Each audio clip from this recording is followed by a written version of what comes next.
Sean todos bienvenidos y bienvenidas al eje educativo online del Festival de Teatro Nacional Guayanés en su primera edición. Es un placer para nosotros invitarle a disfrutar de toda la programación que hemos preparado en esta fiesta teatral, que busca reencontrarnos y enseñarnos desde distintas perspectivas lo mágico que el teatro puede llegar a ser. Recuerden que pueden seguirnos por todas nuestras redes sociales y descubrir el resto de nuestro contenido en otras plataformas. Esperando su pleno entretenimiento, disfrútenlo. Tengo la garganta seca, ¿quién me la puede mojar? Tengo la garganta seca, ¿quién me la puede mojar? Y ha llegado el 29 y ahora es que voy a cantar. Ya ha llegado el 29 y ahora es que voy a cantar. Hola amigos, mi nombre es Willington Barco, soy colombiano, nacido en la ciudad de Bogotá, fotógrafo y diseñador gráfico desde el año 97. Estudié diseño gráfico en el Instituto de Diseño Darias y estudié fotografía allí mismo durante la carrera de diseño gráfico y posteriormente hice talleres en algunas escuelas como la ONG, Invedecor y el estudio de Hernán Villar, la Escuela de Cine y Televisión y otros institutos que ahorita no me acuerdo. Bueno, en mis inicios en la fotografía fue más que todo en el tema documental. Les cuento que originalmente yo, después de cierto tiempo, tuve que vivir en los Valles del Tuy durante un largo tiempo de 15 años aproximadamente. Viví allí y empecé la fotografía documental gracias a eso.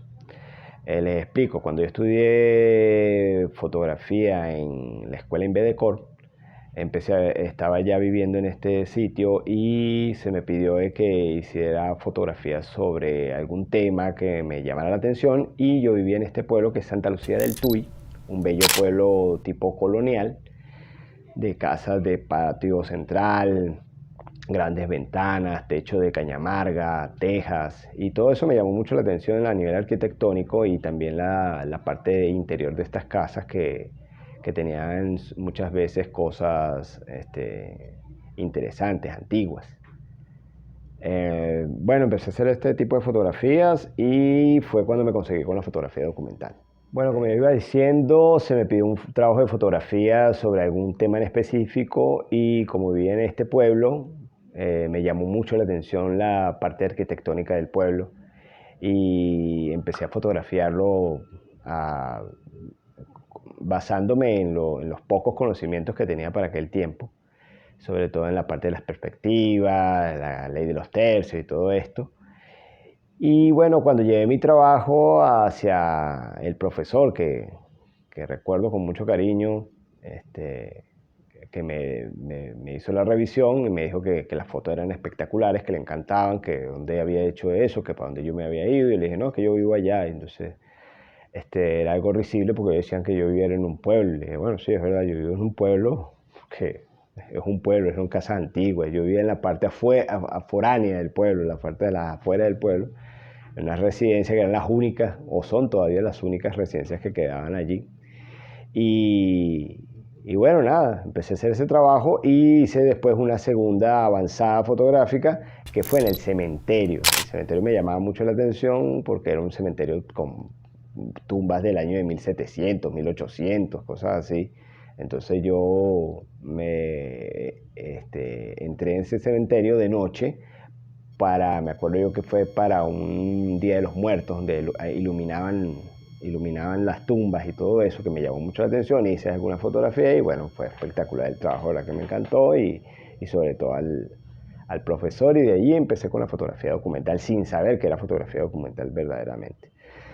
Hablando con el profesor me explicó, mira, estás haciendo fotografía documental, y empecé a dedicarme un tiempo a eso, sobre todo con la parte de las tradiciones y la cultura, pues la parte cultural. Lo otro fantástico que me pasó viviendo allí en los Valles del Tuy fue que gracias a que vivía en este pueblito, quedaba cerca, a unos 30 minutos en carro, quedaba el famoso pueblo de Yare. Y un amigo, yo ya había ido a Yare, a los Diablos Danzantes, pero yo no conocía en sí la cultura de los Diablos Danzantes. Simplemente lo veía como que, bueno, como un carnaval, una cosa así, un festejo, pero no tenía la parte, ¿cómo se dice?, documental, la parte investigativa.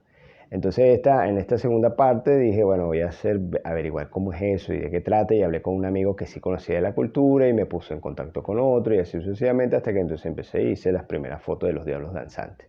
Estando allí alguien me dijo, no, pero hay otros Diablos Danzantes, hay Diablos Danzantes no sé dónde, de tal, y eso yo no lo sabía. Y entonces, dado eso, empecé a averiguar, a investigar y fui llegando y me encantó la historia de qué tratan los Diablos Danzantes, sobre la parte del Corpus Christi, el sincretismo religioso, toda esta cuestión entre católico y autóctono de nuestra tierra, la parte de los rezos, la parte de los altares. Y bueno, eso me fue fascinando porque me parecía algo muy mágico.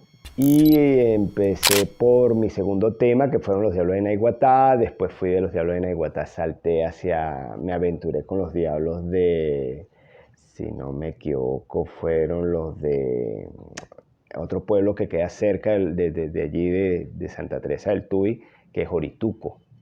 Entonces llegué más allá de Altagracia y llegué a San Rafael de Orituco, donde son los Diablos de San Rafael de Orituco. Hice también allí unas fotografías, conocí a lo del velorio, toda la parte de la tradición, ¿no? Cómo se manejaba la tradición, que era fantástico para mí. Me parecía que era una cosa muy hermosa porque reunía como toda la comunidad y la gente, los niños, los adultos, la parte de las jerarquías de los diablos, los cuentos de las historias, de cómo se hacía. O sea, todo eso me pareció tan fantástico que realmente empecé a documentarlo. Y otra cosa que me pareció sobre todo, aparte del vestuario, la manera de que cada manifestación se llevaba a cabo, me pareció hermoso la parte que una vez hablando con uno de los capataces, que se le llama así dentro de las jerarquías de los diablos, me dijo que simplemente y llanamente la tradición del Corpus Christi con los Diablos Danzantes era la lucha entre el bien y el mal, y donde el mal sucumbía ante el bien del Altísimo, como lo llaman ellos, digamos que a Dios. Entonces eso me pareció tan interesante y tan bonito que seguí documentando y quise seguir en otras, y después pasé a Maracay, después fui a Maracay, documenté Diablos Danzantes de Turiamo, Diablos Danzantes bueno, esto no es Maracay, esto ya es Puerto Cabello, que fue Patanemo, Diablos Danzantes de San Millán, y bueno, otras culturas allí que han sido súper interesantes. También fui a Tinaquillo a conocer los Diablos Danzantes de Tinaquillo, porque lo que estoy haciendo es un seguimiento ya de todos los que están dentro de las cofradías oficiales que fueron declaradas como patrimonio inmaterial de la humanidad. Y bueno, y fui descubriendo más, y cada vez que uno va descubriendo con toda esta gente, pues se va reinventándose todo, y cómo uno va entendiendo la cultura y la tradición. También de allí, gracias a eso, también conocí otras culturas, otras tradiciones que fui conociendo, como la parranda de San Pedro, que es hermosísima. La parranda de San Pedro es de Guatire, y la de Guarenas también. También la parranda de boleros de Caucagua. Conocí también las tradiciones del Callao, los carnavales del Callao, que me parecieron súper interesantes. Es una cultura súper loca, súper autóctona, y en parte también es una fusión con la parte del Caribe, la parte del calipso. Me sorprendió el amor y la pasión con que esa gente tiene sobre el calipso. O sea, esos son los reggaetoneros del Estado Bolívar. O sea, son unos ídolos, cantan en vivo. Otra de las cosas que me llamó mucho la atención, la tradición de los negropintos. que es súper divertida. O sea, y también lo otro, la cosa súper interesante que me pareció, que entre más conocía la cultura de las tradiciones y las celebraciones y todo esto, dentro de lo religioso, también conocía más al verdadero venezolano. O sea, verdaderamente que el venezolano es alegre, es una persona dichosa, feliz, con poco, con mucho, siempre busca la fiesta, la celebración, el beber, el comer, la alegría. Entonces todas nuestras tradiciones son súper alegres, son demasiado alegres. Los mismos diablos son alegres, a pesar de que son, creo que uno de los más religiosos que hay, pero son súper alegres en su vestimenta, somos coloridos, somos llenos de color, somos full color. Todas las tradiciones venezolanas son llenas de color, vibrantes, son calurosas, son cálidas, son caribeñas. Somos demasiado caribes, o sea, nuestras tradiciones son súper caribeñas. En cuanto a la importancia del por qué uno hace eso, mira, yo explicarlo como tal de por qué lo hago es más emocional, es muy emocional. Verdaderamente cuando he estado dentro de esas celebraciones me contagio muchísimo de la energía de la gente.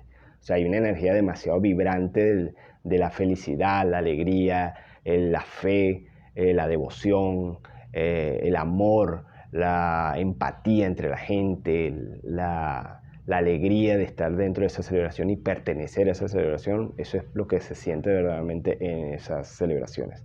Una de las cosas más impactantes que sentí yo, no se me olvida, fue que es hasta risible, porque estuve frente a la iglesia esto se llama donde se celebra el San Juan, uno de los más tradicionales que hay, en Barlovento. El cuento es que cuando estoy parado en la iglesia esperando la salida del santo, yo esperaba que iba a haber una procesión, una cuestión así muy eucarística, casi que la Semana Santa, y no. O sea, cuando sale el santo de la iglesia, lo primero que se hace es un repique de tambores y la gente explota en emoción, como que es el mundial que se ganó aquí en Venezuela. O sea, que nos ganamos el mundial de fútbol. Una cosa así, es algo exagerado lo que estoy diciendo, pero es así. O sea, la alegría es, lanzan licores al aire, lanzan las gorras, la gente grita y empiezan a cantarle al santo todos. Estamos hablando de aproximadamente, no sé, como 2000 personas pegando gritos a coro, ¿no? Sobre la celebración y al ritmo del tambor. O sea, algo, me acuerdo que ese día no me tomaron la cámara, me caí, me tuve que agarrar a una persona. Un señor me dijo, póngase la pila, mijo, porque se lo van a llevar por el medio con el santo, porque yo estaba esperando al santo. Entonces, son cosas, pero verdaderamente que tú las disfrutas, porque nunca creí que fuera a pasar eso, ¿no? Esa emoción era mi primera vez en esos tambores. Curiepe, esos son los famosos tambores de Curiepe, exactamente. Y verdaderamente que la alegría, que la devoción, o sea, hay una devoción demasiado real, o sea, de esa gente hacia esta imagen, hacia esta deidad, podríamos decir, este santo, que es algo que uno verdaderamente que de ciudad, acostumbrado a la ciudad, uno no comprende eso hasta que lo vive y tú dices, oye, esta gente de verdad cree en esta religión, en este santo, en esta imagen, en esta deidad, y es una pasión, verdaderamente, que te la transmiten a través del baile, el canto, la alegría. Es un festín, verdaderamente, pero es un festín hasta bonito, porque hay una pasión. Otra cosa que también muestra la tradición es la pasión, hay pasión en todo eso. Lo ves en los que tocan los tambores, en los que tocan las trompetas en Caucagua, en las orquestas que se forman, por decirles orquestas, las agrupaciones. Por lo menos en Caucagua hay una fusión de una tradición entre tambores, metales, y es una fiesta, y hay una explosión muy parecida a la de Curiepe cuando se hace el encuentro de las dos parrandas, porque existen dos parrandas. Está la parranda de la línea, creo que se llama, y la otra parranda, me disculpan, no me acuerdo ahorita exactamente el nombre.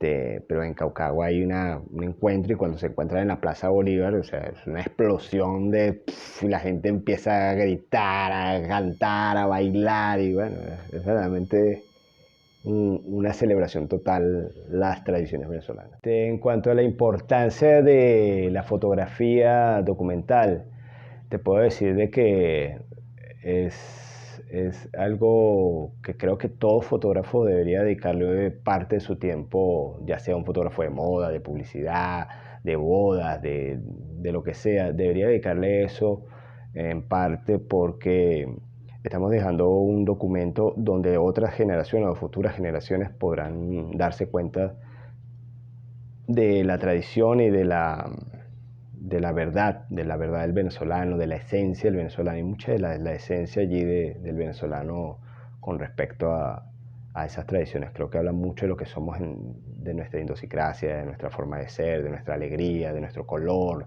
de nuestra pasión, de nuestras mujeres, de nuestros hombres, de nuestros niños, o sea, de cómo nos comportamos, de por qué somos el país que somos en parte, y de lo verdaderamente que a pesar de todas las situaciones seguimos siendo felices, pues. Es algo que la felicidad, ¿no? O sea, fíjate la situación que estamos ahorita de pandemia y la gente todavía busca hacer las tradiciones de una u otra manera, sabiendo el riesgo y todo eso, pero hay algo de eso, hay una necesidad de esas tradiciones, hay algo que es una cuestión genética, hereditaria también, ¿no? Porque hay un legado, ¿no?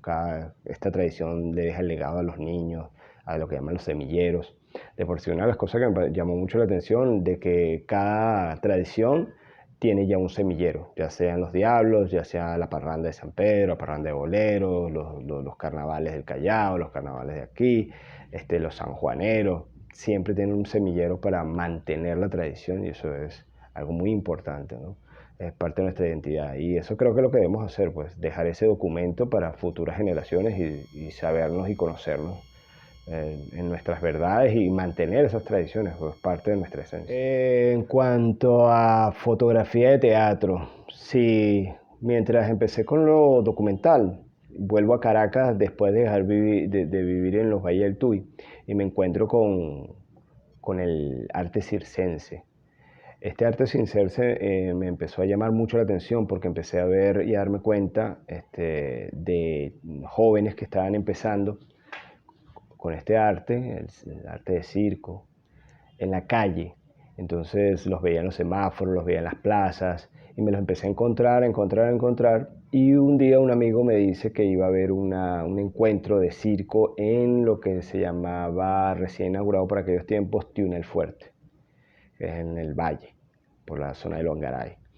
Me voy con mi cámara, que era una cámara antigua, por decirlo así, que hoy en día es antigua, pero de película, en blanco y negro. Me fui, hice mis primeras tomas, creo, allí de circo. Y después empecé a fotografiar todo lo que era circo de calle. Circo de calle me fascinaba, me llamaba mucho la atención, me parecía fantástico. Dos cosas me parecían fantásticas. El deseo de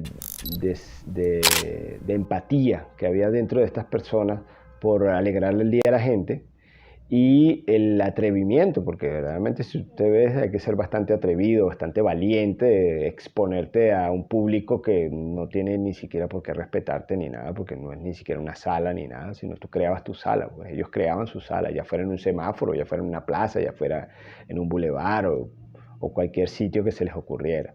Se improvisaban con música, cargaban su música, cargaban su aparataje como las esferas, los aros, no me acuerdo, los pin, creo que le llaman a lo que hacen los malabares.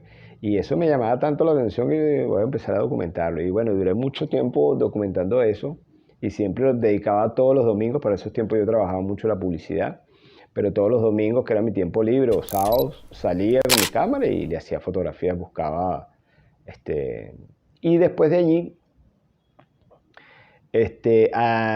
hablando con unos chicos de esos, amigos circenses, me comentaron de que se iba a inaugurar la primera compañía nacional de circo en Venezuela. Y fui entonces a la primera obra, que se llamó El Jardín de los Retazos de Aquiles Nazoa. Entonces, bueno, me pareció súper interesante el tema, me pareció que lo manejaron bastante bien. Me acuerdo que le habían acabado de entregar el famoso Plaza de Toros del Nuevo Circo a esa compañía para que fuera su sede. Y hice esas fotografías con esa primera obra de teatro y empecé a conocer un poco más del mundo circense. Sí, con el arte circense hice esas fotografías y después documenté, empecé a seguir un poco a la Compañía Nacional de Circo. Hice otras fotografías de unos trabajos que ellos hicieron en calle, otros que hicieron en carpa, y así fui llevando, empecé a ver la parte teatral y me empecé a conectar un poco más con la parte teatral. Me pareció súper interesante porque la parte de la iluminación me llamaba mucho la atención, ¿no? Y la parte expresiva. Una de las cosas que más me ha encantado a mí fotografiar son actores. Me parece que son súper eh, polifacéticos en cuanto a nivel de expresión, o sea, lo que tú le pides lo dan rápidamente, capturan la idea rápido en cuanto a la nivel expresiva, que es lo que verdaderamente le da vida con respecto al retrato en una fotografía, ¿no? Ya sea de moda, de lo que sea, pero si la persona sabe actuar lo que se le pide, te lo dan mucho más rápido y los actores tienen una magia especial para eso.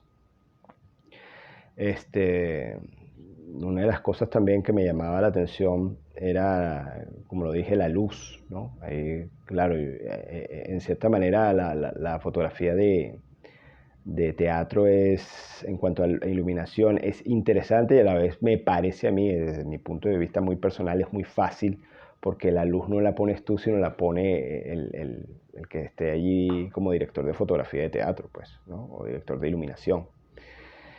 Y pues tú lo único que tienes que hacer es el encuadre perfecto, pues, y tomar y hacer la captura de, perdón, en lo de la expresión, o sea, ahí tienes que documentarte muy bien sobre la obra teatral, siempre tratar de que la obra teatral la tengas ya en la cabeza, saber de qué trata, de masticarla, para tú saber qué verdaderamente es lo que le puedes capturar en ese momento. Si es una cuestión de sonrisas, bueno, mostrar a través de la fotografía, capturar esas sonrisas, capturar esa parte humorística, capturar el chiste, la expresión alegre, etc.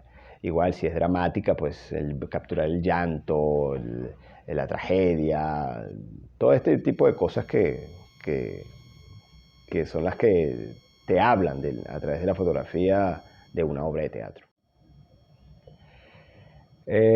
Bueno, lo que me parece que es una de las cosas más importantes que debes tener en mente con respecto a la fotografía de teatro es la parte de transmitir el mensaje de qué trata la obra. O sea, la gente cuando vea tus fotos tiene que entender de qué trata esa obra, tiene que descifrar rápidamente de qué es el tema de la obra. Por ejemplo, si tú ves unas fotografías de una obra de teatro que fue El Jardín de los Retazos, te das cuenta que es una cuestión de circo, no solo por el vestuario, sino por cuestiones de sonrisas, alegrías, ves que hay una parte romántica dentro de la obra, y esos fragmentos fotográficos se conviertan como en los fotogramas de una película que es la obra de teatro, pues.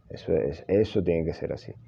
La otra cuestión que a veces le recomiendo a la gente es saberse ubicar dentro de la sala. O sea, tienes que saber, y eso previamente lo puedes conseguir a través de hablar con el director de la obra o la gente que maneja la parte escénica y los espacios dentro de la sala teatral, para que tú puedas capturar los mejores ángulos, ¿no?